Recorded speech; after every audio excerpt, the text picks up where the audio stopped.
Okay, question number 19. In Fraunhofer diffraction, by a narrow slit,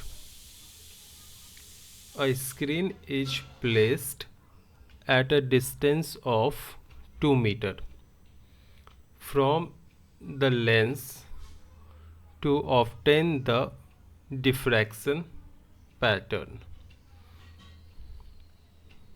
तो यहाँ पे capital D हो गई है 2 metre. If the slit width is 0.2 millimeter, तो slit width small d equal to 0.2 millimeter, यानी 2 into 10 raised to minus 4 meter. And the first minima is 5 millimeter on either side of the central maximum. Find the wavelength of light. तो first minima यानी कि y1 equal to given है 5 millimeter. That means 5 into 10 raised to minus 3 meter. y n equal to होती है n lambda d by d diffraction के लिए. तो यहाँ n की जगह हमें क्या लिखना है 1, और यहाँ भी हो जाएगा 1 लैम्डा डी बाई डी. अब वैल्यू डालेंगे. y1 की वैल्यू है 5 into 10 raise to minus 3. Lambda हमें फाइंड आउट करना है वेवलेंथ. कैपिटल डी की वैल्यू है 2, स्मॉल डी की वैल्यू है 2 इंटू 10 रेज टू माइनस 4.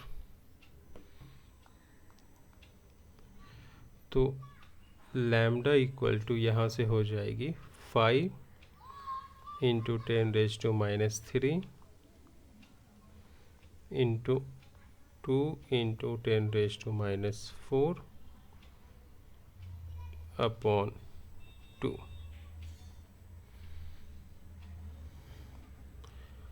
ये 2 और ये 2 कैंसिल हो जाएगी.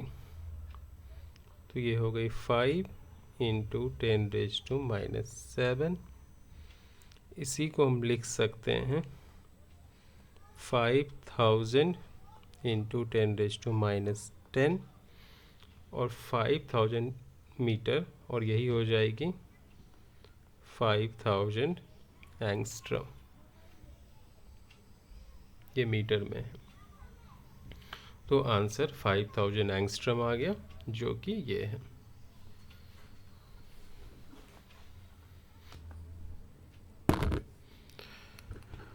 Question number 17.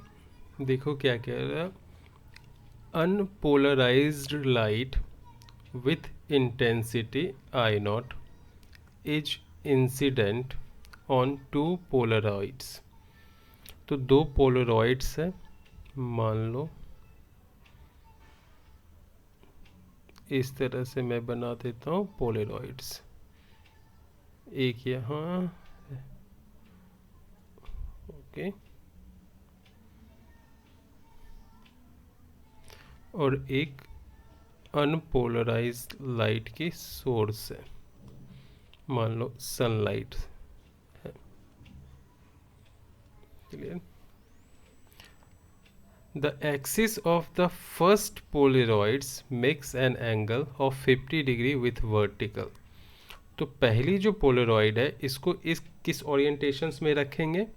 ऐसे ओरिएंटेशंस में रखेंगे जिससे इसकी एक्सिस जो है वो 50 डिग्री हो जाए वर्टिकल के साथ. तो वर्टिकल हमारा ये है और ये है हमारा एक्सिस ऑफ पोलरॉइड, है ना. तो इसको अगर हम एक्सिस को मान लो इस तरह से खींचेंगे तो ये हो गई 50 डिग्री, ये कह रहा। फिर क्या कह रहा, and the axis of the second Polaroid is horizontal. तो सेकेंड पोलरॉइड जो है वो हॉरिजॉन्टल है, मतलब इसको घुमा देना, रोटेट कर देना। तो इस चीज़ को कैसे करना, एक सेकेंड,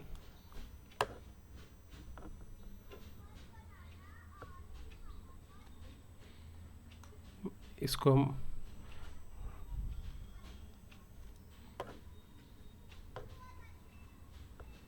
तो ये जो एक्सिस है वो हॉरिजॉन्टल है।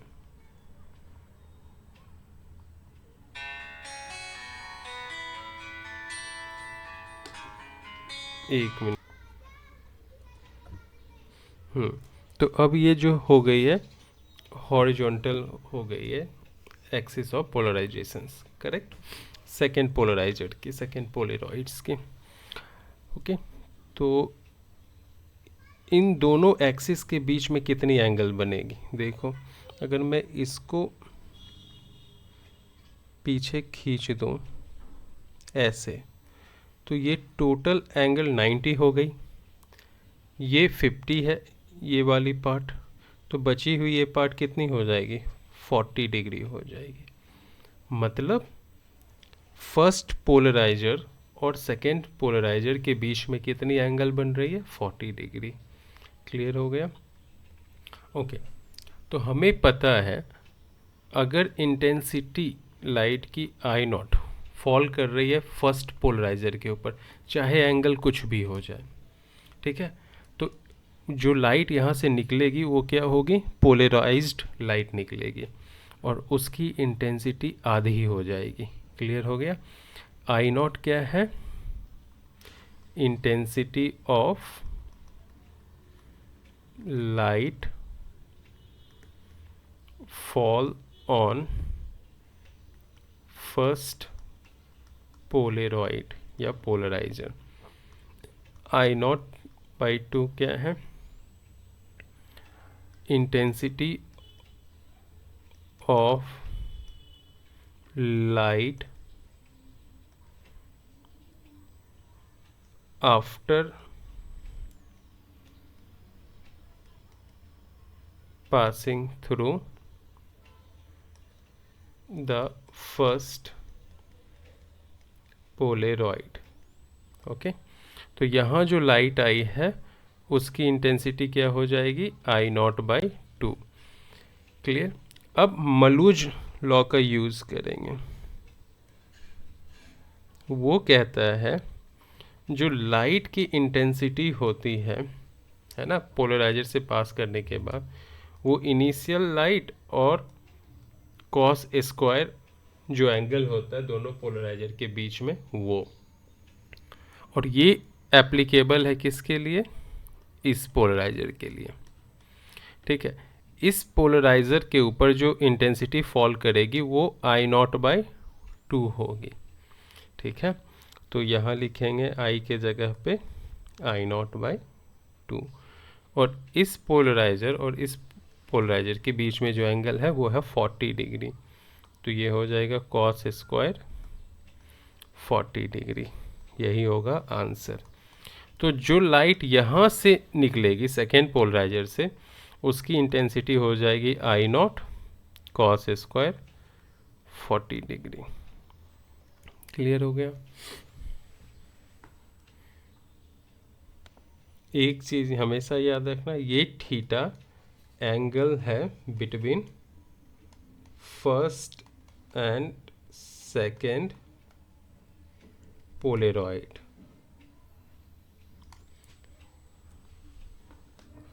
तो अब इस सवाल को देखते हैं। In a double slit arrangement, तो बना दिया ये double slit arrangement. The slits are separated by a distance of 100 times the wavelength of light passing through the slits। तो ये जो स्लिट सेपरेटेड है D, वो बराबर होगी 100 टाइम्स वेवलेंथ के। ओके, और मान लो यहाँ स्क्रीन है, इनके बीच में डिस्टेंस डी दी हुई है, ये हमने कंसीडर किया। What is the angular separation in radiance between the central maximum and adjacent maximum? Central maximum की तो रीजन ये होगी, एडजेसेंट मैक्सिमम यानी फर्स्ट मैक्सिमा यहाँ हो गई, ये है फर्स्ट मैक्सिमा। इन दोनों के बीच का एंगल पूछ रहा है, यानी ये एंगल थीटा, और थीटा पूछ रहा है रेडियंस में। ओके, तो हमें पता है केस, कौन सा केस हम डील करेंगे, मैक्सिमा का। उसके लिए कंडीशंस क्या होता है, d sine theta equal to n lambda. Okay, d है हमारे पास 100 lambda, sine theta, n 1 first maxima है और लैम्डा है। तो साइन थीटा इक्वल टू हो गई लैम्डा बाय 100 लैम्डा, लैम्डा और लैम्डा कैंसिल, तो साइन थीटा इक्वल टू हो गई 0.01। तो थीटा जो होगी वो नियरली हो जाएगी 0.01 रेडियन। ऐसा इसलिए होता है क्योंकि साइन थीटा इक्वल होती है थीटा के व्हेन थीटा काफ़ी स्मॉल हो, when theta is very small. तो ये जो मैक्सिमम की कंडीशन है, मैक्सिमा के लिए जो केस है, उसको यूज़ करके हम थीटा के वैल्यू फाइंड आउट कर लेंगे। सेकेंड सवाल, ये फर्स्ट केस थी, फर्स्ट सवाल। Second, what is the distance between these maxima on a screen 50 centimetre from the slits? तो अब जो डी दी हुई है वो 50 सेंटीमीटर दी हुई है। ओके, और हमें क्या कह रहा है, डिस्टेंस बिटवीन दिज मैक्सिमा, यानी सेंट्रल मैक्सिमा और फर्स्ट मैक्सिमा के बीच में डिस्टेंस, यानी y1 पूछ रहा है। yn इक्वल टू हमें पता है n lambda d by D होता है। तो y1 इक्वल टू क्या हो जाएगा, n की जगह 1 और यहाँ लैम्डा डी के जगह 50 सेंटीमीटर, और इस डी की जगह जो है, या 0.5 मीटर ले लो, एक ही बात है, 0.5 मीटर ले लेते हैं, हमें ऐसा यूनिट में डील करनी चाहिए सब कुछ को। तो ये 0.50 मीटर हो गई, और डी जो है वो है 100 लैम्डा। तो y1 इक्वल टू हो गई lambda lambda cancel 0.5 by 100 metre. Answer centimetre में है, इसलिए y1 हो जाएगी 0.5 सेंटीमीटर। मीटर को सेंटीमीटर में कन्वर्ट करते हैं तो 100 से मल्टीप्लाई करते हैं। ओके, अब इस सवाल को देखते हैं। अ डबल स्लिट अरेंजमेंट, तो डबल स्लिट बना लेते हैं, produces interference fringes for sodium light. एक स्क्रीन बना लेते हैं जहाँ पे इंटरफेरेंस फ्रिंजेस बनेंगी।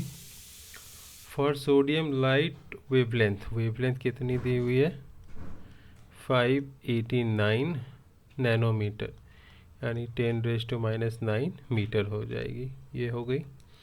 That are 0.20 apart. ओके, तो एंगल जो है 0.20 रेडियन में है।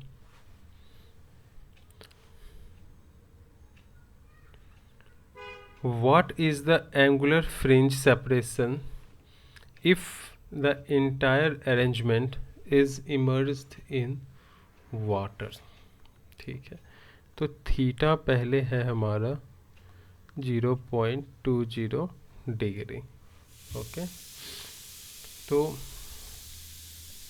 कह रहा है ये थीटा की वैल्यू क्या हो जाएगी जब ये पूरी की पूरी सिस्टम को हम वाटर में डुबो देंगे।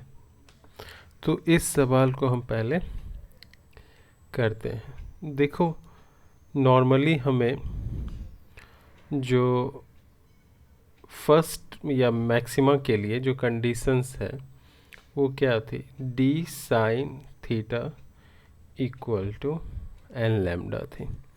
तो इससे हमें पता क्या चलता है, ये जो थीटा है वो डायरेक्टली प्रोपोर्शनल है किसके, वेवलेंथ के, है ना। तो इससे क्या हो जाएगा, theta 1 by theta 2 equal to wavelength 1 by wavelength 2, correct.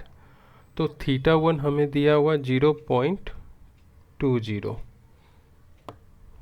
Okay, और थीटा 2 फाइंड आउट करना है इस केस में, यानी थीटा प्राइम फाइंड आउट करना है। लैम्डा 1 हमें दिया हुआ 589 नैनोमीटर, चाहो तो ये भी लिख सकते हो लेकिन इससे जल्दी हो जाएगी। और लैम्डा 2 जो है वो हो जाएगी 589 नैनोमीटर बाय वाटर की रिफ्रैक्टिव इंडेक्स 1.33, ओके। तो ये हो जाएगा 0.20 by theta 2 equal to 589 nanometre by 589 nanometre into 1.33, ये और ये कैंसिल हो जाएगा। तो थीटा 2 इक्वल टू हो जाएगी 0.20 बाय 1.33। इसी को हम लिख सकते हैं 0.20 को 4/3, ठीक है। तो 3 ऊपर चली जाएगी, 0.60 बाय 4, यानी जो थीटा 2 आ गई 0.60 बाय 4 को हम लिख सकते हैं 0.15 रेडियन या डिग्री, यहाँ डिग्री में है तो डिग्री में ही, रेडियन में।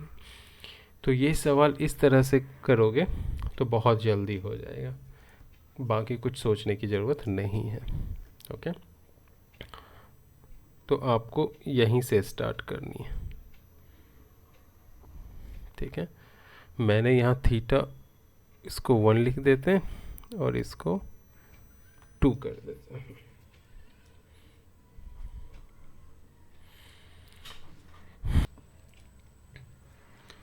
इस सवाल को हम देखते हैं। तो सवाल क्या कह रहा है, the optical path of a ray of light of a given wavelength traveling a distance of 3 centimeter in flint glass having refractive index 1.6 is same as that on traveling a distance x centimeter through a medium having refractive index 1.25, determine the value of x।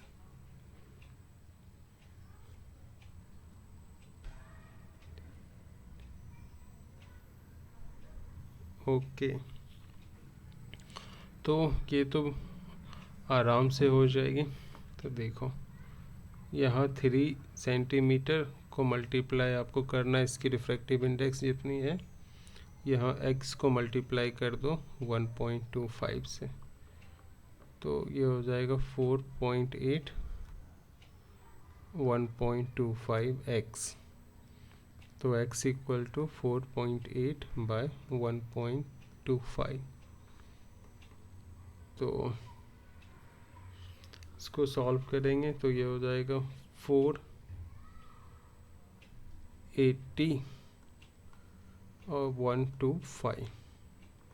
तो इसको solve करने के लिए हम ऐसे कर सकते हैं,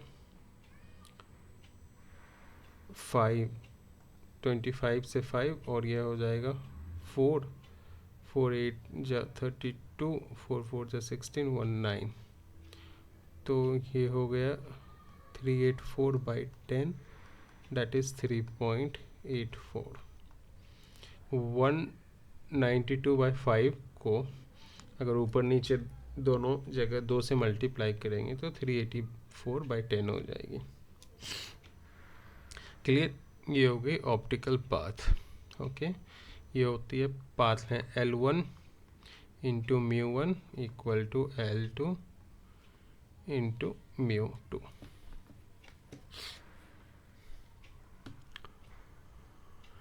नेक्स्ट सवाल,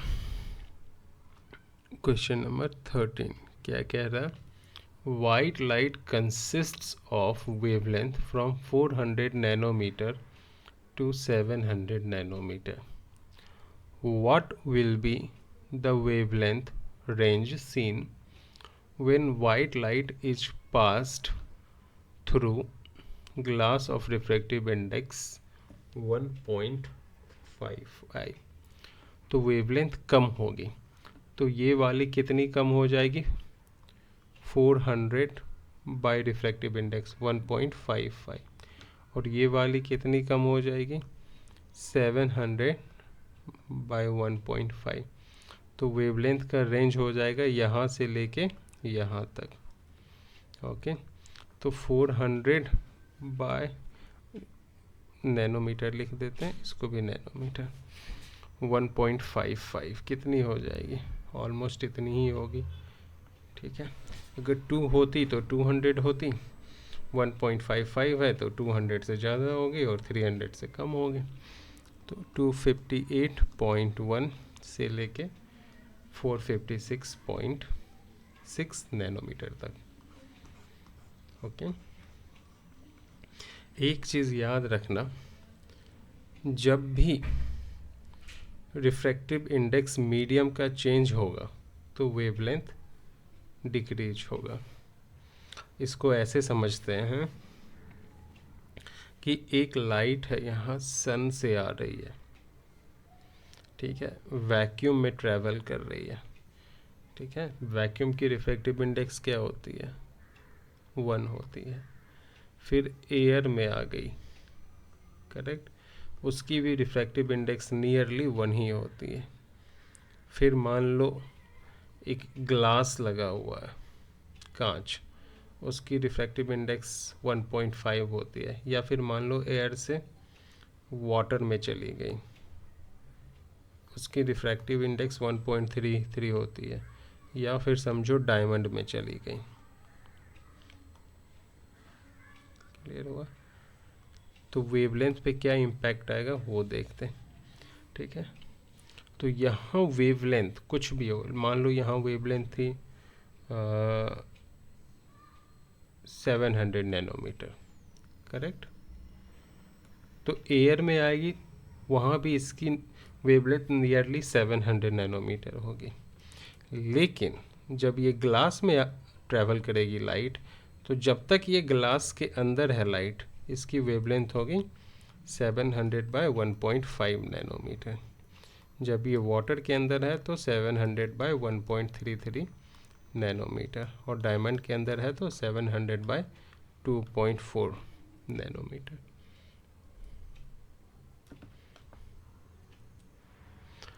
अब MCQ देखते हैं।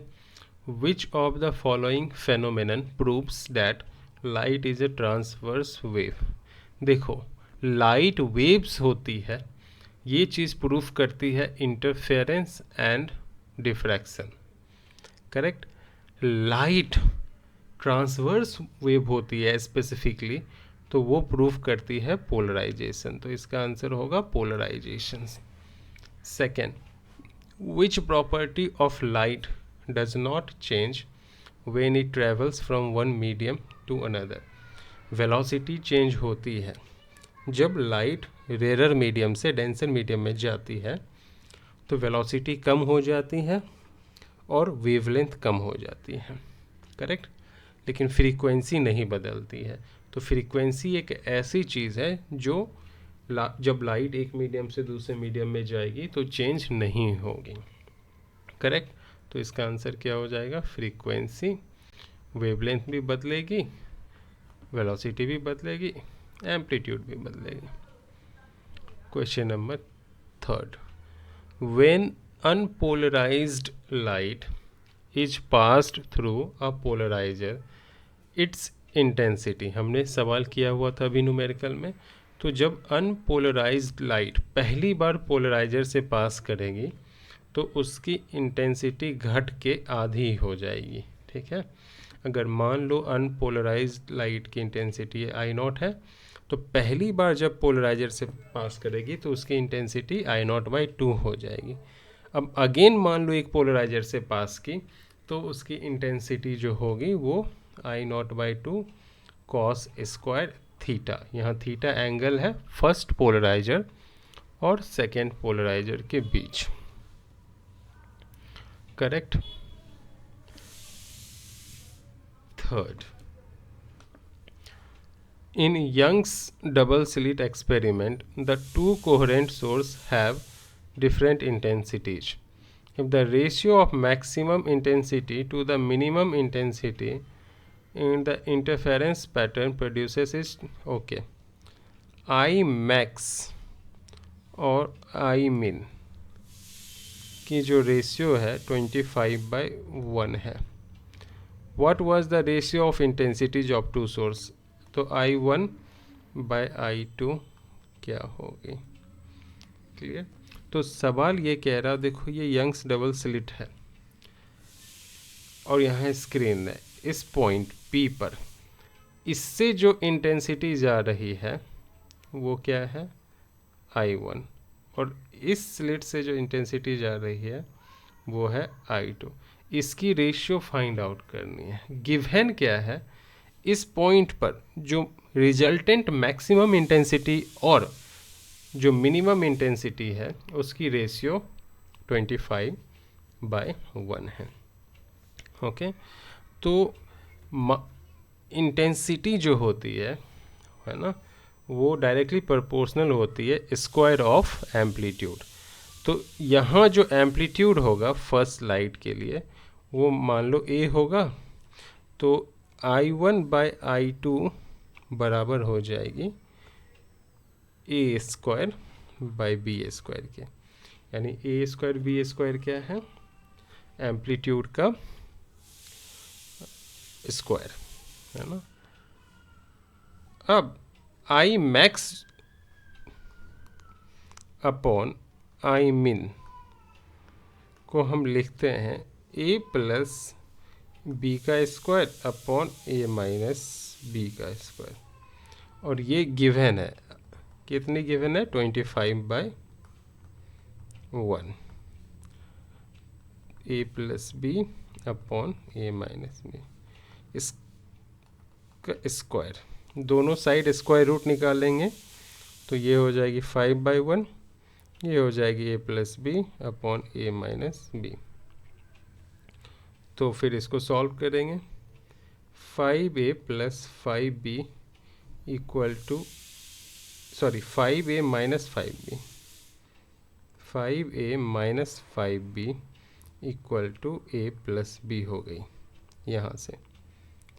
तो 4A इक्वल टू 6B हो गई। तो A/B इक्वल टू 6/4, यानी A/B इक्वल टू 3/2 हो गई, करेक्ट। तो यहाँ पे डाल देंगे। A/B का स्क्वायर क्या हो जाएगी? 9/4। तो I1/I2 क्या हो जाएगी? 3/2 का होल स्क्वायर, दैट इज़ 9/4। तो आंसर क्या हो जाएगी? D। हाँ, चलते हैं क्वेश्चन नंबर 5 के ऊपर। कह रहा, in Young's double slit experiment a thin uniform sheet of glass is kept in front of two slits parallel to the screen having the slits. The resulting interference pattern will, तो fringe with ना decrease होगा ना increase होगा अगर इसके आगे में glass plate लगा दें तो, ठीक है। तो क्या होगा, फ्रिंज विथ सेम रहेगा, ठीक है, करेक्ट। तो इंटरफेरेंस पैटर्न जो है वो भी नहीं बदलेगी। तो समझ गए होंगे आप लोग ये।